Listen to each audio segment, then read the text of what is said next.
Bom dia, eu sou o Rogério Conde, hoje é quarta-feira, 29 de junho, e nós estamos começando agora mais um programa Bom Dia Baixada aqui no Sistema Santa Cecília de Comunicação. Hoje recebemos em nossos estúdios o vereador e pré-candidato a prefeito de São Vicente pelo PSD, Júnior Bozella, e o contador especialista em planejamento tributário, Leonardo Mendes. Sejam bem-vindos, Leonardo, é um prazer receber você aqui nos estúdios da Santa Cecília. Bom dia, Rogério. Um prazer recíproco. Bom dia a todos os telespectadores. Vereador, mais uma vez, é sempre bom contar com a sua presença. Um prazer tê-lo aqui nessa manhã. O prazer é todo meu. Um bom dia especial a todos os telespectadores que nos acompanham. Leonardo, prazer estar aqui com ele dividindo a bancada e agradecer mais uma vez o convite e a oportunidade. E agora vamos começar acompanhando algumas notícias. O Brasil não cumpriu nenhuma das 14 metas estipuladas para esse ano pelo Plano Nacional de Educação. Aprovado em 2014, o PNE traçou 20 metas para a educação para serem atingidas em 10 anos. Os 14 dispositivos previstos para a conclusão este ano estarão em atraso. Nas últimas 24 horas, quase 140 nomeações para postos federais foram autorizadas em um esforço do governo para contemplar aliados enquanto busca uma solução para a lei das estatais. O Planalto se arrependeu da legislação que aprovou no Senado, que é excessivamente restritiva. Auxiliares não descartam a flexibilização das regras no momento da sanção. O que mais incomoda no texto aprovado no Senado é a proibição de dirigentes partidários ocuparem cargos. Senhores, depois dessas notas lidas, algumas considerações podem ser feitas, né? Eu ia iniciar o programa abordando outro assunto, mas, Júnior, eu não sei como você entende essa flexibilização que, a princípio, e pelo que tem se dado no noticiário e nos jornais do país, ela tinha sido muito bem recebida, até pelo tom de austeridade em que ela impunha, no momento em que a sociedade clama por ética e por austeridade. Agora, essa eventual flexibilização, você entende de que forma? Não, sem dúvida. Quando acompanhamos essa medida importante por parte do governo Temer, nós enxergamos que realmente começaria a existir uma modificação com relação à moralização e à qualificação na gestão pública. E essa é uma legislação que a exigência ela vale para todas as empresas estatais, enfim, a nível federal, a nível estadual, e algum problema deve ter acontecido para que se fale em flexibilização, né? Porque realmente a lei ela é restritiva, porque existem algumas exigências do ponto de vista técnico, de experiências, de terem ocupado cargos por um número longo de anos, enfim, e não terem disputado eleições, não serem detentores de mandato, já está fora dos mandatos eletivos por um determinado período, enfim. Então, a legislação ela é muito exigente para que justamente você possa colocar técnicos e pessoas que não tenham essa ligação política, enfim, para que estejam lá à frente da determinada empresa, da estatal, para fazer a administração correta. Então, eu acho que isso somaria muito para o desenvolvimento do país, para o desenvolvimento dos estados, dos municípios, enfim. Agora, vamos ver, vamos acompanhar os próximos passos.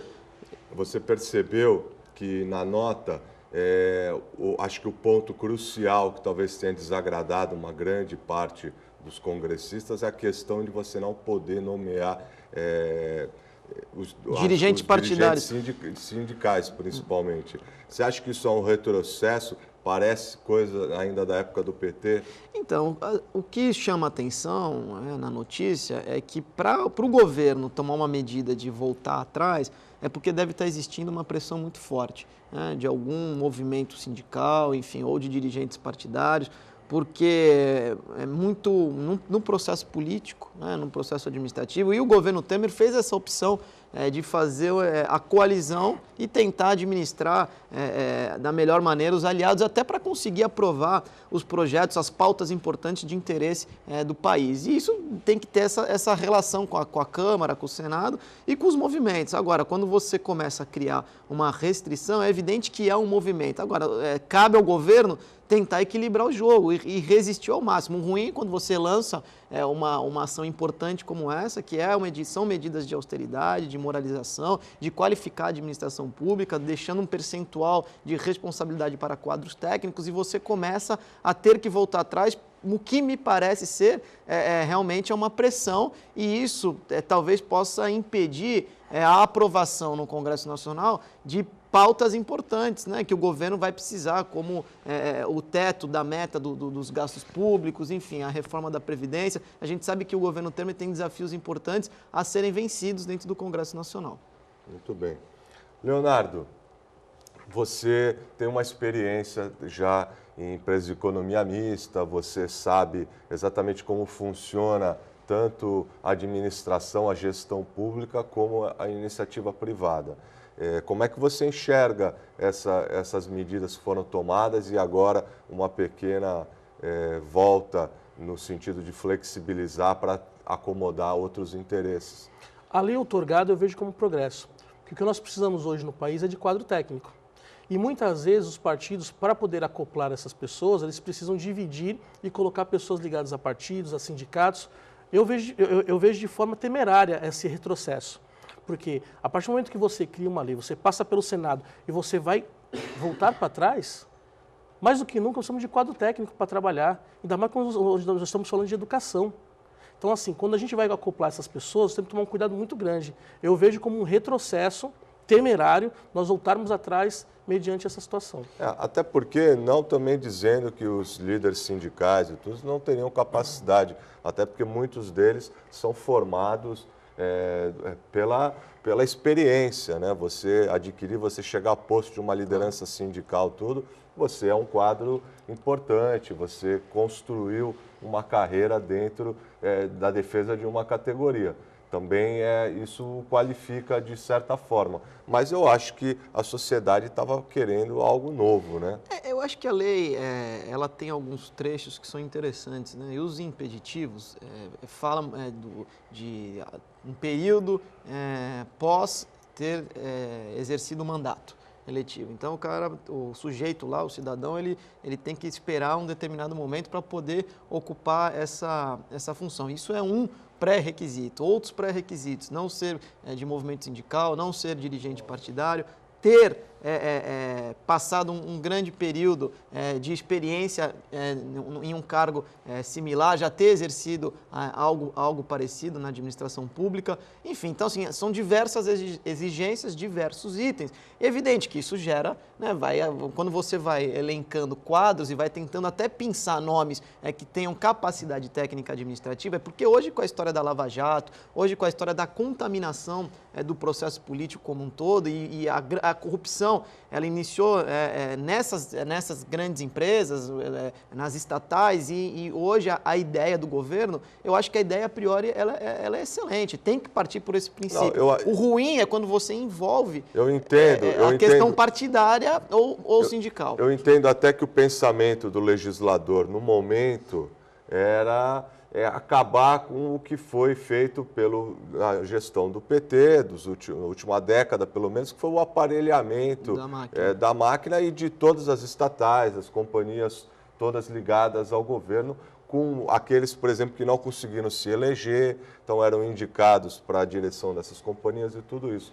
Agora, porque às vezes é um quadro técnico, mas que tem uma ligação muito forte com um determinado partido. E aí é onde ocorre o aparelhamento e o desvio do recurso público para atender um esquema político, que é o que está acontecendo na Lava Jato. E dessa forma sempre acaba acontecendo um corporativismo. Essa é a grande preocupação, né? Exato. Não que não existam pessoas capacitadas tecnicamente dentro de sindicatos, dentro de partidos, mas que cumpram todos os pré-requisitos, essa é a maior dificuldade. Que tenham a isenção. Sim, é a grande preocupação. Acho que o desafio do governo é tentar trazer um técnico que não tenha nenhum tipo de ligação. Agora, também nada impede que o sujeito, uma vez estando lá, ele possa vir a se contaminar. Mas, assim, a indicação, não sendo num movimento sindical, não sendo de um partido, o sujeito não ter exercido nenhum cargo eletivo, pressupõe que ele esteja mais isento possível. Muito bem. Nós vamos precisar fazer um breve intervalo, é só um minuto. Estamos de volta com o Bom Dia Baixada. Vamos conferir mais algumas notícias do dia. Os funcionários da Codesave em São Vicente vão paralisar as atividades mais uma vez a partir de hoje. O protesto acontece 11 dias após uma greve que durou 9. Desta vez, o motivo da paralisação é a falta de resposta da companhia às reivindicações dos pouco mais de 1.000 empregados, com database de acordo coletivo em maio e contra quase 200 demissões na semana passada. Em Cubatão, uma operação do GAECO e da Corregedoria da Polícia Militar desarticulou uma quadrilha ligada ao tráfico de drogas que agia na cidade. Entre os detidos estão 2 policiais militares acusados de recebimento de propina para dar cobertura aos criminosos. Na operação foi presa Bete Rosa, mulher do vereador Fábio Rochinho, do PMDB de Cubatão. Bom, lamentável, né? A gente pode começar dizendo lamentável a questão do tráfico de drogas, do crime organizado, é terrível, precisa ser combatida com cada vez mais rigor no nosso país, haja vista a preocupação de todas as famílias. Hoje nós temos dificuldade até para se deslocar até São Paulo e descer a serra. Agora você chegar ao ponto de ter inclusive pessoas que foram eleitas, né, familiares, pessoas que foram eleitas diretamente a representar a população, tudo, eu achei uma notícia lamentável. Sempre vem a impactar, né? E acaba, de certa forma, causando uma repúdia por parte da opinião pública. Eu não entendo há quantos anos que nós falamos da questão das drogas, de combater o tráfico de drogas. Assim, existe interesse de combater o tráfico de drogas? O sistema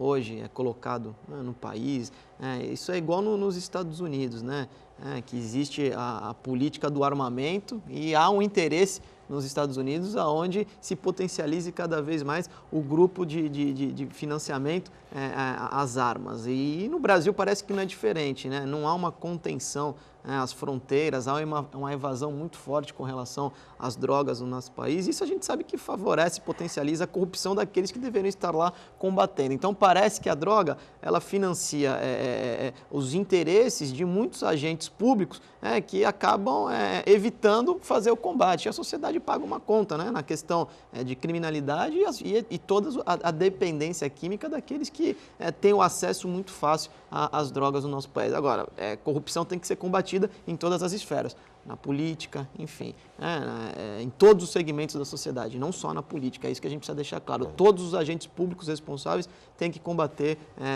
a corrupção precisa ser combatida. Mas eu vou fazer um comentário aqui para reflexão de vocês e do nosso telespectador. Os Estados Unidos, por exemplo, tem uma população mais numerosa que a nossa, um poder aquisitivo superior ao nosso e consome estatisticamente mais drogas do que nós. Em compensação, tem um índice de criminalidade muito inferior. Então, no meu ponto de vista, hoje a criminalidade é muito seccionada. Existe uma secção. Quem é do tráfico, quem é do assalto é do assalto.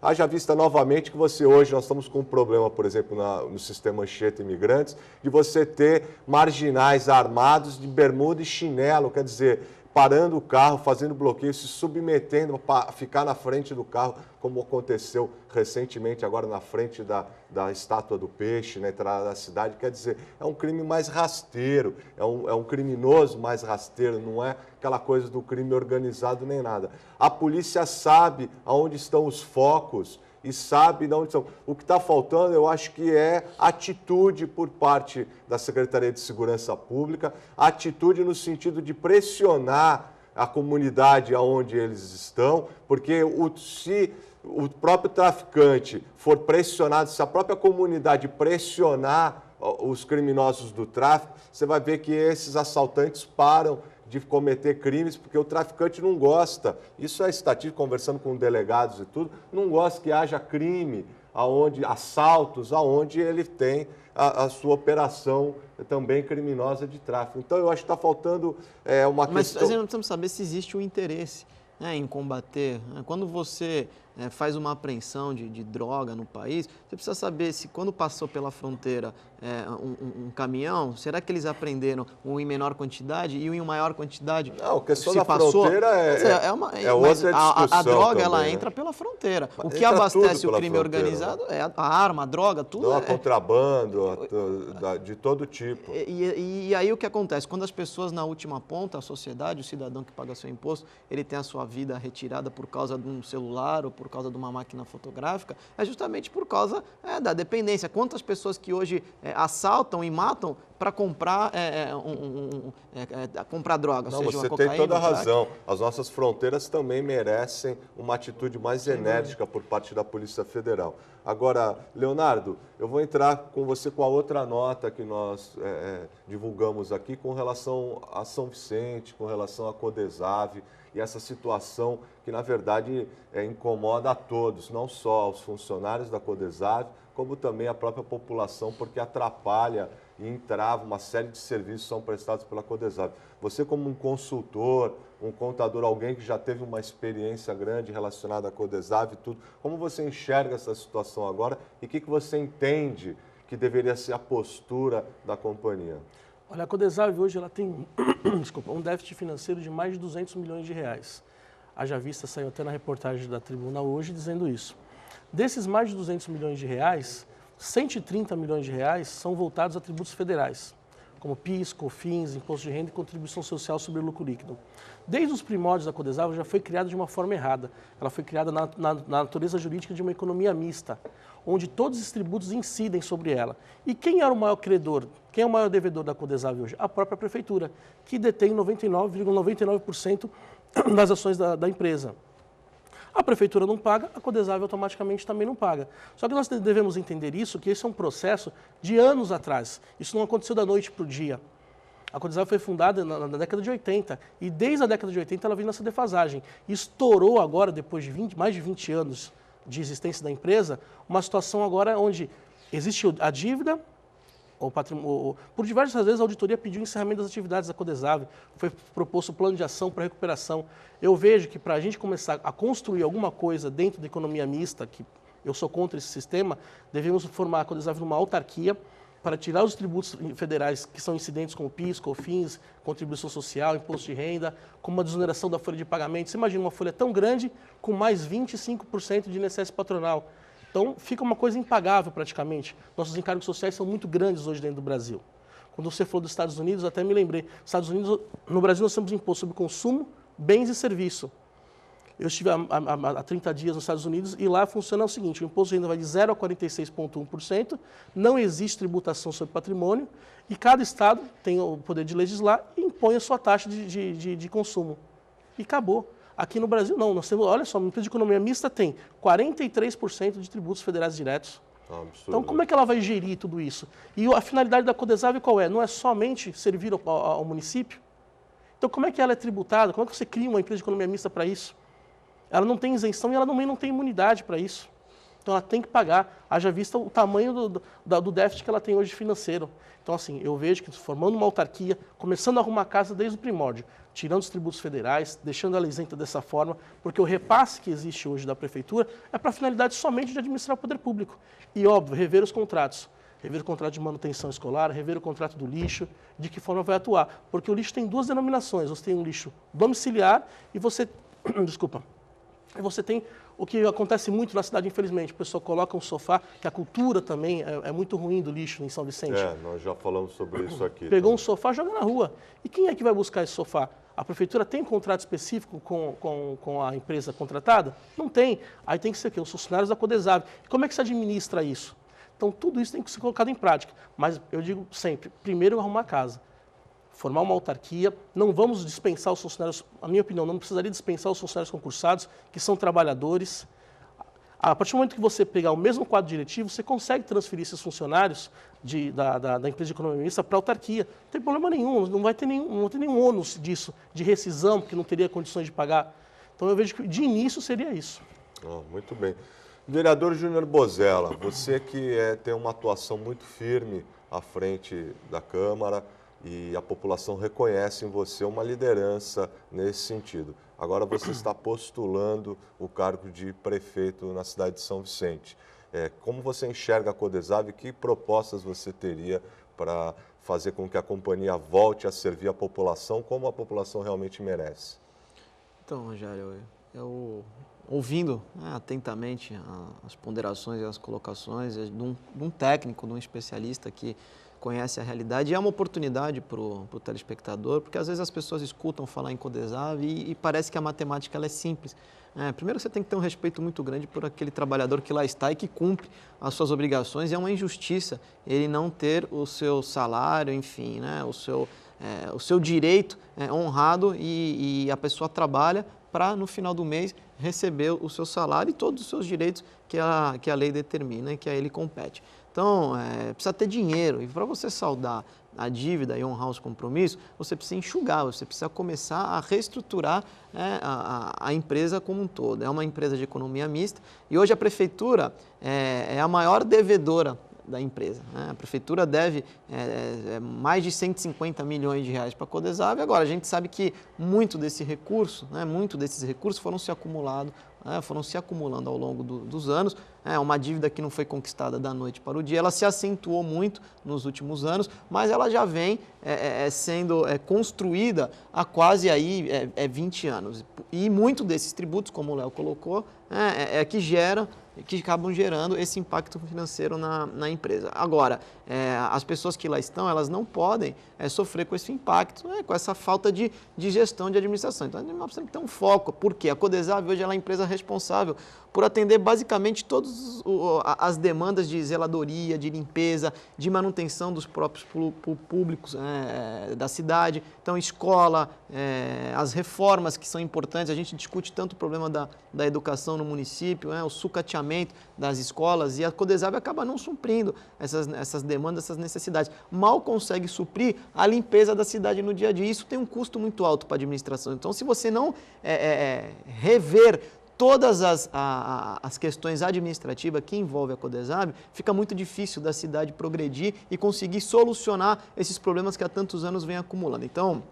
eu acho que precisa enxugar, você não pode sacrificar os interesses do trabalhador, você precisa enxugar, deve ter dinheiro que está saindo a mais do que o devido, é por isso que foi criada uma comissão de inquérito na Câmara Municipal, para que se possa também, de alguma forma, investigar e ver o porquê que esses servidores, esses concursados lá estão sendo sacrificados e outros interesses estejam sendo, teoricamente, atendidos. Então, é o papel da Câmara, do legislador, atuar. Agora, é evidente que para um próximo governo, essa dívida ela vai ser transferida. E lá o prefeito que estiver vai ter que ter esse compromisso de transformar em uma autarquia para você desonerar, você fugir dessa responsabilidade desses tributos federais, que é uma fortuna, estamos falando em 150 milhões de reais, já tem parcelamentos da prefeitura para com a Codesave que já não estão sendo cumpridos ao longo desses últimos anos, e você fazer um novo modelo, um novo sistema, que é o que a gente vem combatendo durante esse processo. E na condição de vereador, eu estou no meu primeiro mandato,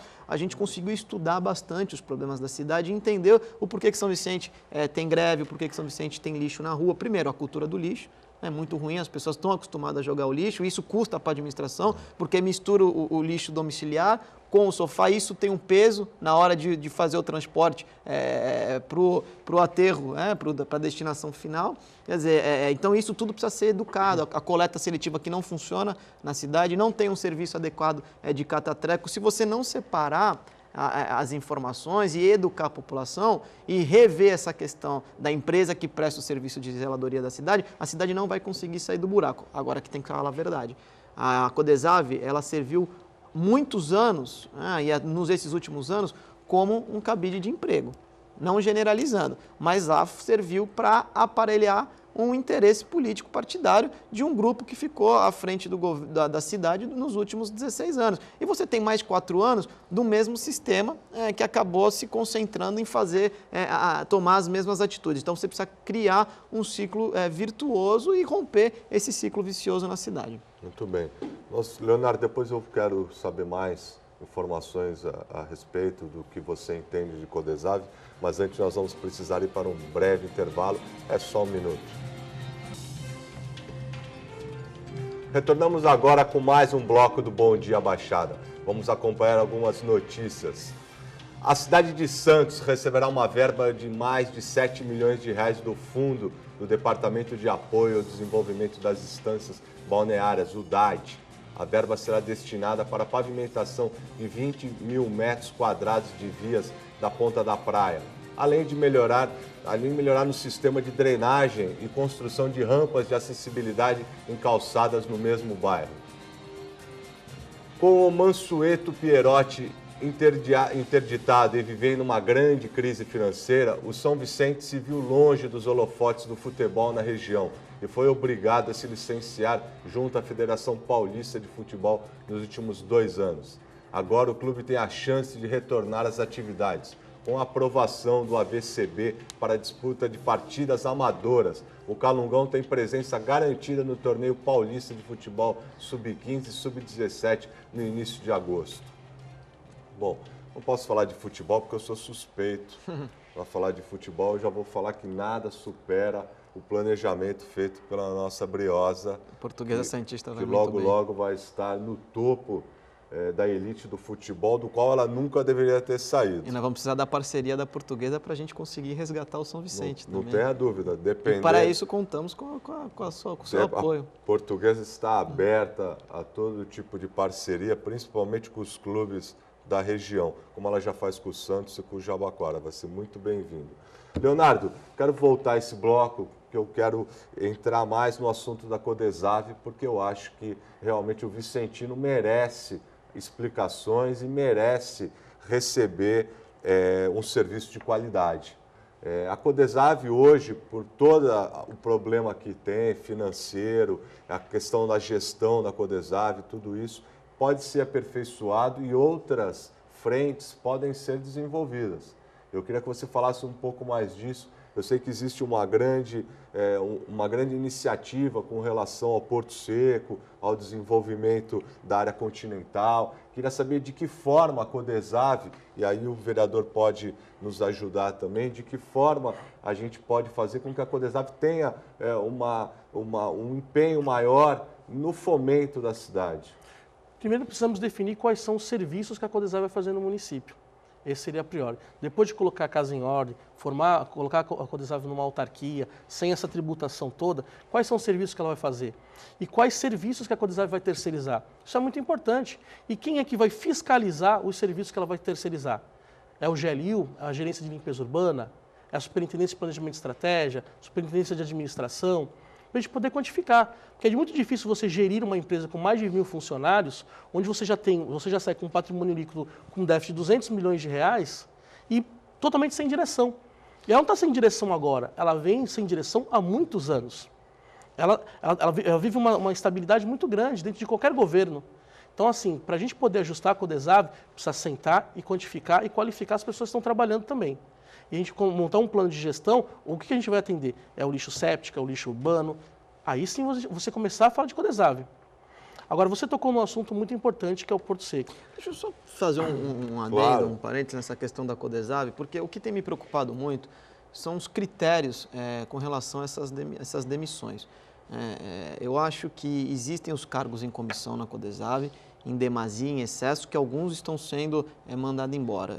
O que nos tem trazido e nos chamado a atenção e que eu estou curioso, e lá na Câmara a gente está estudando para descobrir, se todos os comissionados que lá estão, em excesso, em demasia, já foram desligados das suas funções. Porque é injusto você demitir os funcionários que lá estão concursados, que há muitos anos trabalham, que servem à companhia, entre altos e baixos, aos apadrinhamentos políticos. Então, acho que esse é o desafio da Câmara, e a gente tem denunciado, nós estamos pesquisando, porque isso não acontece nos últimos 4 anos. São anos e anos que estão se acumulando cargos em demasia na Codesave que não atendem os interesses da população. Então, assim, esse modelo de gestão da Codesave, na minha opinião, faliu. Não serve mais para o município. Você precisa ser, a empresa ela é importante e tem gente boa. Agora, os serviços que precisam ser prestados para a cidade, eu acredito que a terceirização seja o caminho. Quando você fala em reformar a escola, não dá para você mandar todo o recurso do Fundeb para abastecer o custo da Codesave mensalmente e não reformar uma escola. Há anos não se reforma uma escola na cidade. Então nós precisamos falar aqui a verdade para o Vicentino, para as pessoas entenderem que a Codesave ela não se transformou, né, nessa bomba relógio e nesse acúmulo de dívida, de despesa, do dia para o outro. E assim, isso teve a conivência, deixando claro que aquilo era interessante para muitos líderes políticos que hoje ocupam cargos de destaque a nível estadual na cidade de São Vicente. Serviu para patrocinar um plano de poder. Quer dizer, o que precisa fazer é cortar o mal pela raiz e você atender o serviço. Você está entrando em mais uma greve.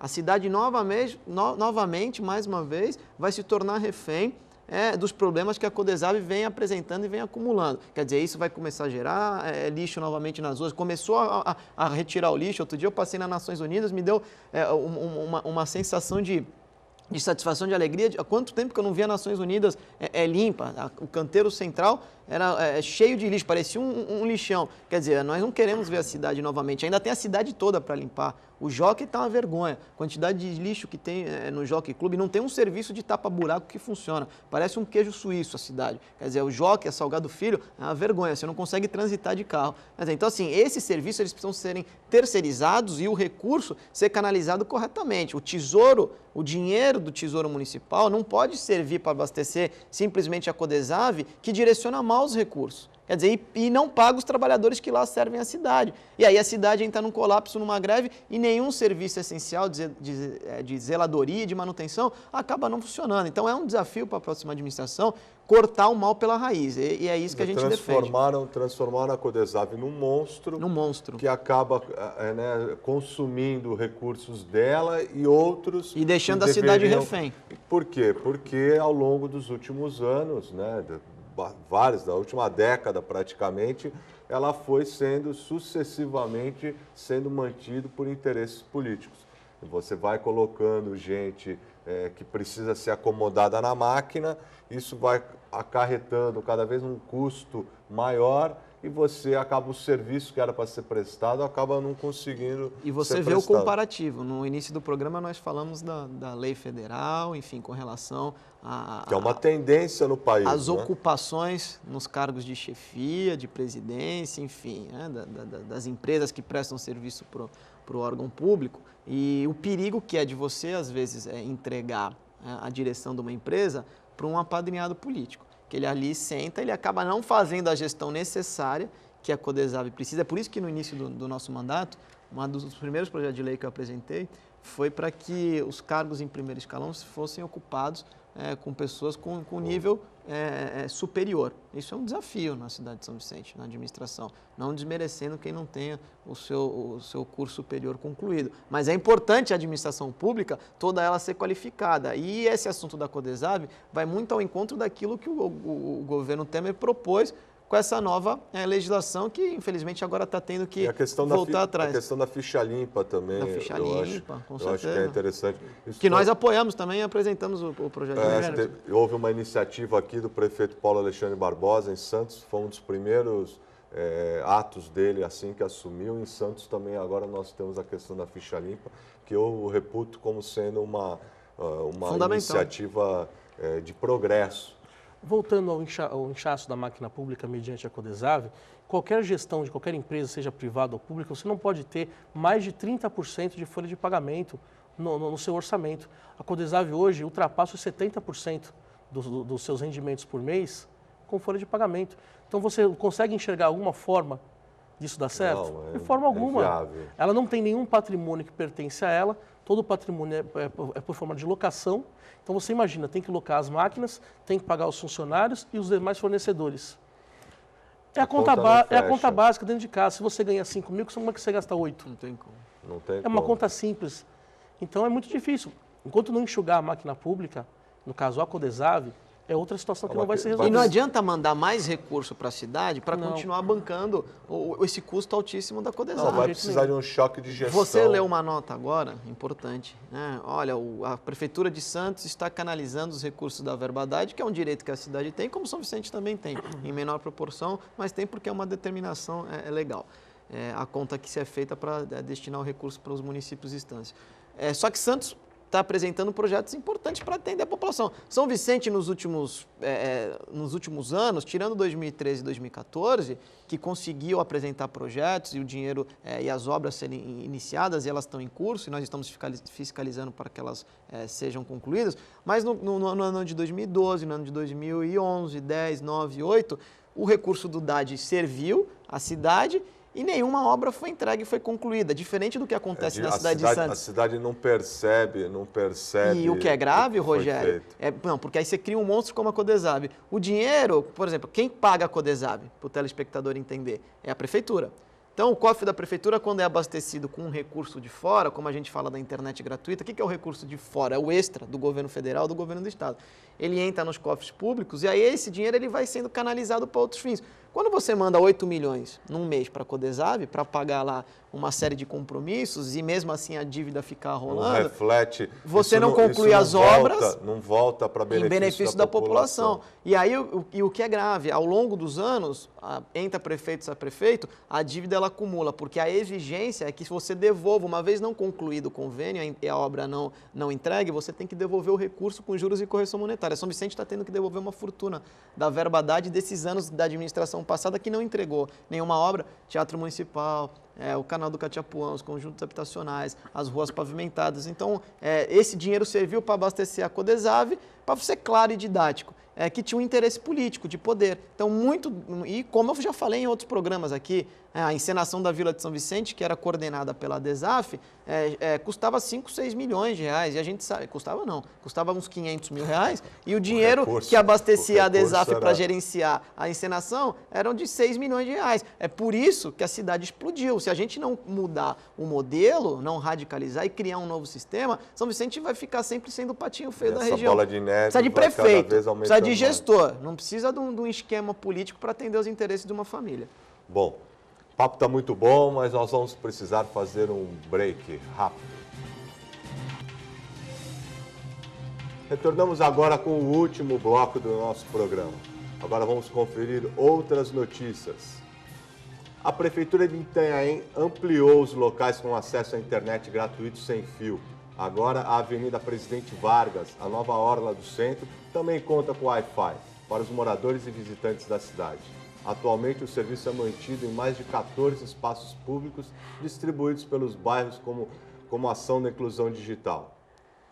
Bom, isso eu acho que é muito interessante, você ter essa questão da internet. Itanhaém está de parabéns pela iniciativa. Em compensação, em Santos nós temos alguns pontos também de acesso digital, pré-estipulados, tudo. São Vicente, nesse ponto, já para vocês, vicentinos da Gema, eu digo que essa é uma situação já difícil, né? Me dá até arrepio de falar internet gratuita, principalmente em São Vicente. Quer dizer, você vê os bons exemplos. Quando eu falo que a cidade está de prefeito, é isso. Está de parabéns o prefeito Marco Aurélio Itanhaém, que faz a lição de casa. Ele não é filho do vice-governador, não é filho do governador. Quer dizer, é uma cidade que tem um prefeito que faz gestão. Então está provado que você não precisa que a cidade tenha um padrinho ligado ao governo do estado para você fazer a gestão que é necessária. São Vicente não tinha vice-governador, mas recebeu o dinheiro do Ministério de Ciência e Tecnologia para fazer a internet digital, a internet gratuita, as lousas digitais na escola que também ninguém vê. E não fez a lição de casa. O prefeito que estava lá, que é de um esquema político, não fez. Desculpa te interromper. Por outro lado, apareceu um livro de robótica, não foi isso? Que foi combatido também, é um absurdo. Nós lutamos muito nesse mandato para que se fosse feita a entrega do uniforme escolar, gratuito, eu acho do kit fundamental escolar. Isso. Importantíssimo. Eu espero sinceramente que a próxima gestão consiga realizar isso para a população. São desafios porque você canalizando corretamente o recurso público, você consegue entregar esses benefícios para a população. O problema é o seguinte, é o que eu falo, é as prioridades que são elencadas. Governar é você eleger prioridades, né? Fazer escolhas, não dá para você querer fazer tudo. Quer dizer, nós temos bons exemplos de cidades que são bem geridas, bem administradas e que trabalham com o seu recurso público da forma correta. E quando conquista um projeto via governo federal ou governo do estado, com eficiência, você entrega o resultado para a população. Agora, São Vicente não. Todos os recursos que vieram ao longo desses últimos anos, e a internet gratuita é um exemplo, veio 15 milhões de reais para os cofres públicos que abasteceram um esquema de poder e não entregou o resultado para a população. E agora a atual administração tem que devolver com juros e correção monetária esses recursos. Aí a gente tem que ficar ouvindo que a Praia Grande, que Santos... Santos consegue canalizar os recursos da verbadade. São Vicente não consegue. Santos consegue ter internet gratuita. São Vicente não consegue. Itanhaém consegue. São Vicente não consegue. Quer dizer, o que está acontecendo na cidade? Aí essa reflexão que o povo precisa fazer. Entendeu? E aí a gente tem que chamar a atenção da população para isso. O porquê que as coisas não aconteceram nesses últimos 20 anos. Eu sei o porquê e estou falando. É porque o dinheiro que veio foi para abastecer o sistema do poder gerenciado, patrocinado por uma família. E agora eles mentem que vão trazer recursos, mas esses recursos já vieram e nenhum deles foram otimizados e canalizados de forma eficiente. Bom, Leonardo, pelo visto, nós estamos aqui mais uma situação que é recorrente, né? Você não conseguir, você ter as ferramentas na mão e não conseguir executar o serviço. Isso é gestão, né?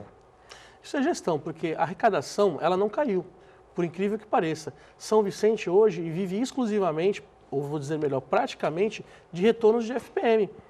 A inadimplência de IPTU ultrapassa 50% hoje em São Vicente. 52% da população não está pagando IPTU.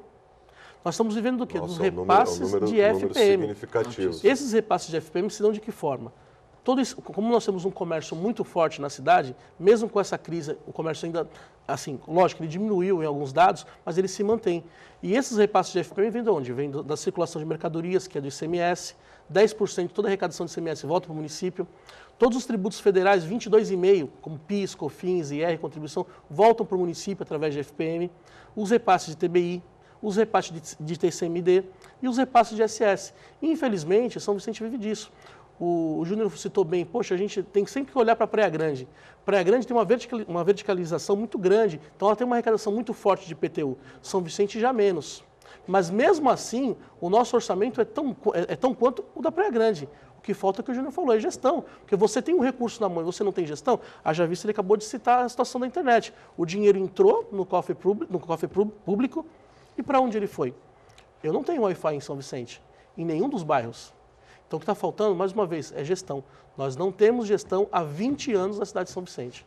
E isso está faltando, porque é muito fácil eu vir aqui falar como sociedade civil. Está faltando outras pessoas entrarem nessa discussão. A OAB podia participar de forma mais efetiva, a associação comercial poderia trabalhar de forma mais efetiva e buscar soluções para a cidade junto. Mas ninguém busca.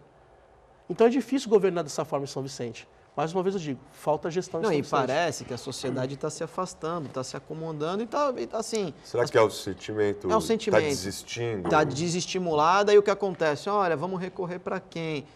O pessoal, ninguém resolve os problemas, porque as pessoas às vezes não têm a oportunidade de entender como é que funciona a máquina pública e a administração como um todo e o esquema político que tem por trás de tudo isso. Se a cidade está nessa confusão, é pelo esquema político desses últimos 20 anos. E é isso que a gente tem tentado conversar com a sociedade. O Léo colocou com muita sabedoria, conversar com a OAB, com a associação comercial, mas não permitir que fique de joelho lá para atender a determinada intenção de amanhã ocupar um cargo na prefeitura. Nós precisamos acabar com isso em São Vicente. A discussão lá tem que ser clara. As pessoas, quando se aproximam de um determinado grupo político, olha, quantos cargos eu vou ter? Você vai arrumar um emprego para o meu filho? Então, assim, os clubes de servir, a OAB, a associação comercial tem que ter uma responsabilidade de resgatar a dignidade do vicentino. E é esse o nosso desafio. Nós temos uma responsabilidade social nessa eleição, de quebrar esse ciclo de demandas, de toma lá da cá, olha, comprar a consciência das pessoas,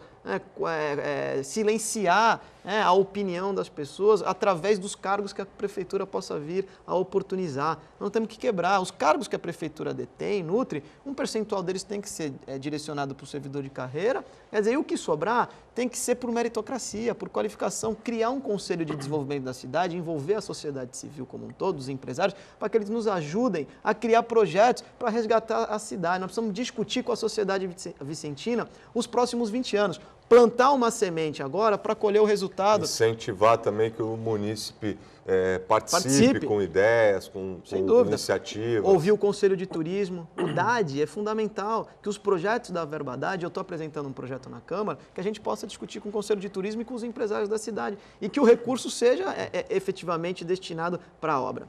Eu acho muito importante, Leonardo, principalmente você aperfeiçoar o que tem de bom, como fomentar ainda mais o comércio, uma vez que realmente o comércio de São Vicente é pujante e tudo, você ter iniciativas no sentido de aperfeiçoar esse comércio, de fazer com que cada vez ele se fortaleça mais, né? E olha, nós temos como expandir São Vicente para a continental, o desenvolvimento.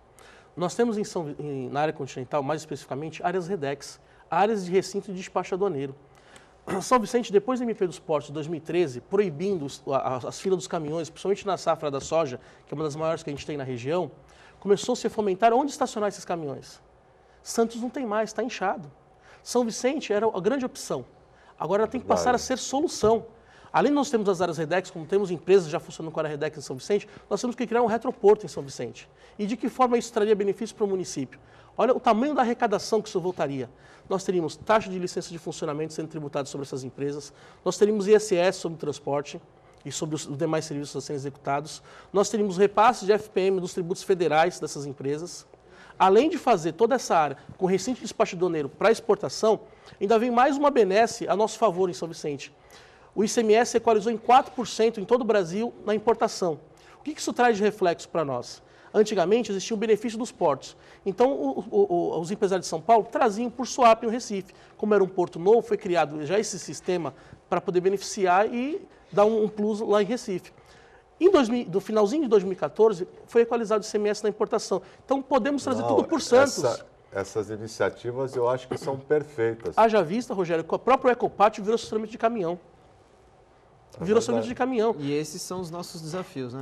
Agregando com o projeto nosso de levar a prefeitura para a área continental. Vai casar perfeitamente a situação. Você consegue desenvolver uma área em potencial na cidade que vai melhorar a arrecadação. É uma revisão na planta genérica que tem que existir no município, você acertar a questão da alíquota, porque é o imposto mais caro da região, absurdo. Quer dizer, então nós precisamos aumentar a arrecadação em São Vicente de que forma? Acelerando o desenvolvimento. Quando tiver mais comércios, mais indústrias e a questão do Porto Seco, também vai agregar com a questão de construir a prefeitura na área continental. Com isso, a cidade ela se torna independente, melhora a arrecadação e o serviço de manutenção vai existir para atender a população. Muito mais empregabilidade no município também, né, Júnior? Vai gerar muito emprego para a população. Muito emprego direto e indireto. Muito bem. Nós estamos chegando ao final, infelizmente. Estava uma conversa ótima aqui, falando sobre as iniciativas para São Vicente, mas estamos chegando ao fim. Leonardo, quero agradecer a sua presença, foi um prazer tê-lo aqui. Vereador, sucesso novamente na sua trajetória, espero revê-lo aqui em breve. Muito obrigado. Obrigado, foi um prazer. E a você que esteve nos acompanhando até agora, meu muito obrigado e até amanhã.